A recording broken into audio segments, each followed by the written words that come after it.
প্রধানমন্ত্রী হিসেবে খালেদা জিয়া যত উন্নয়নমূলক ও যুগান্তকারী কাজ করেছেন সেসব নিয়ে কখনোই আলোচনা হয় না। কারণ খালেদা জিয়া উন্নয়নের বাণী শুনিয়ে ক্ষমতা আঁকড়ে ধরতে চাননি। তার দল বিএনপিও নিজেদের আমলের সাফল্যগুলো নিয়ে খুব একটা কথা বলে না। রাষ্ট্র বিনির্মাণে খালেদা জিয়ার কিছু উল্লেখযোগ্য কাজ দেখে নেওয়া যাক। মুক্তিযুদ্ধকে নিজেদের গণ্ডিতে সীমাবদ্ধ করে রাখার জন্য আওয়ামী লীগের সমালোচনা আছে, খালেদা জিয়া ও বিএনপির ক্ষেত্রে সেটা নেই। অথচ মুক্তিযুদ্ধ ও মুক্তিযোদ্ধাদের সম্মানিত করার ক্ষেত্রে খালেদা জিয়ার অবদানটা অসামান্য। তিনি ক্ষমতায় এসে মুক্তিযুদ্ধের স্মৃতিরক্ষা ও স্মৃতি বিজড়িত স্থানসমূহ রক্ষার উদ্যোগ গ্রহণ করেন। রায়ের বাজারে শহীদ বুদ্ধিজীবী স্মৃতিসৌধ নির্মাণ করে মুক্তিযুদ্ধে পাকিস্তানিদের হাতে নির্মমভাবে প্রাণ হারানো বুদ্ধিজীবীদের প্রতি জাতির সম্মান প্রদর্শনের ব্যবস্থা করেন। এরপর 2001 সালে সরকার গঠন করে খালেদা জিয়া মুক্তিযোদ্ধাদের কল্যাণে সরাসরি সরকারকে সম্পৃক্ত করার জন্য মুক্তিযুদ্ধ বিষয়ক মন্ত্রণালয় প্রতিষ্ঠা করে। তার নির্দেশে মুক্তিযোদ্ধা তারামন বিবিকে খুঁজে বের করে মুক্তিযুদ্ধে তার অবদানের স্বীকৃতিস্বরূপ রাষ্ট্রীয় পদক বীর প্রতীক হস্তান্তর করা হয়। খালেদা জিয়া পাকিস্তানে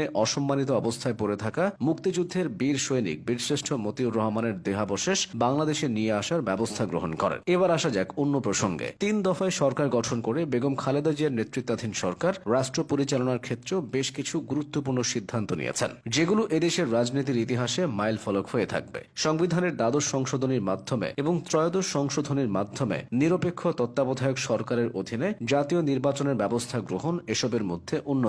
খালেদা জিয়ার সরকার রাষ্ট্রীয় কার্যক্রম পরিচালনায় 7টি সংসদীয় কমিটি গঠন করেন, যাতে বিরোধী দলীয় সাংসদদেরকে গুরুত্ব সহকারে অবস্থান দেওয়া হয়। শিক্ষা খাতে বাধ্যতামূলক প্রাথমিক শিক্ষা আইন এবং মেয়েদের জন্য 10ম শ্রেণী পর্যন্ত বিনা বেতনে পড়াশোনার ব্যবস্থা করা তার সরকারের অন্যতম অবদান। তার সরকারের আমলে বাংলাদেশ উন্মুক্ত বিশ্ববিদ্যালয় ও জাতীয় বিশ্ববিদ্যালয়ের পথ চলা শুরু হয়। বেসরকারি বিশ্ববিদ্যালয় প্রতিষ্ঠার অনুমোদন তার সরকারের আমলেই গৃহীত হয়। তিনি জিয়াউর রহমানের অর্থনীতির অনুসরণ করে বেসরকারীকরণের উপর গুরুত্ব আরোপ করেন। ব্যক্তিগত আয়কর প্রদানের হার 55% থেকে 25% নিয়ে আসেন। ব্যবসায় সহজ করার লক্ষ্যে 27 ধরনের শুল্ক হ্রাস করে 7 ধরনের আমদানি শুল্ক নির্ধারণ করেন। বেগম খালেদা জিয়া বাংলাদেশে মুক্তবাজার অর্থনীতির সূচনা করেন। দেশের ভূভাগের খনিজ সম্পদকে কাজে লাগাতে বড় পুকুরিয়ায় কয়লা খনি ও মধ্যপাড়ার শ্বেত পাথরের খনি থেকে উত্তোলন কার্যক্রমের সূচনা তার সরকারের আমলেই করা হয়। বেগম খালেদা জিয়ার শাসনামলে নারীদের আত্মনির্ভরশীল রূপে গড়ে তোলার জন্য প্রধানমন্ত্রীর তহবিল থেকে সহজ শর্তে ঋণ সহায়তা প্রকল্প গ্রহণ করা হয়। আত্মকর্মসংস্থান কর্মসূচির অংশ হিসেবে সহজ শর্তে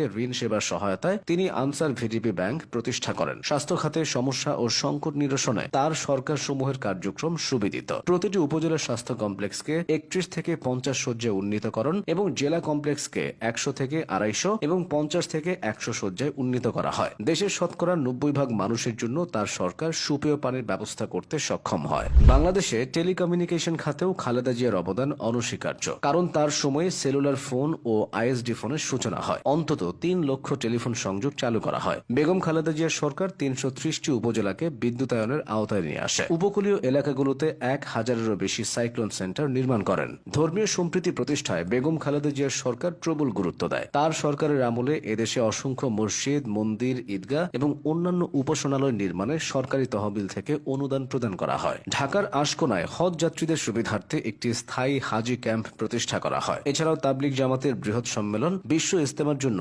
টঙ্গীতে অতিরিক্ত 300 একর জমির বন্দোবস্ত করে বেগম খালেদা জিয়ার সরকার। প্রধানমন্ত্রী হিসেবে খালেদা জিয়ার এসব সাফল্যের কথা আপনি কতটুকু জানতেন?